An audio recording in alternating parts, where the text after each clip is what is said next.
Safety concerns have emerged regarding the Tesla Cybertruck after crash test videos raised alarms among safety experts. The vehicle's unique angular design, rigid stainless steel exoskeleton, and substantial weight have raised questions about potential impacts on pedestrians in case of a collision.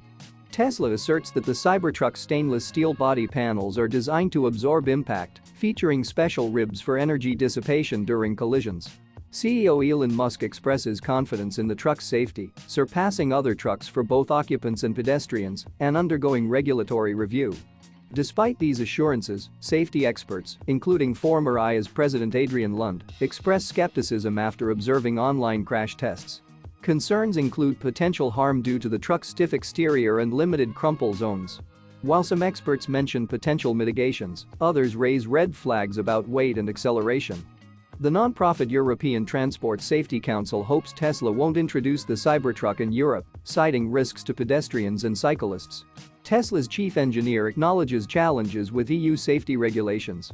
Former NHTSA head David Friedman emphasizes concerns about potential impacts on other vehicles in collisions. Awaiting a comprehensive safety assessment, potential Cybertruck buyers may prioritize its robustness, potentially overlooking safety concerns for the appeal of driving one of the sturdiest vehicles in its segment.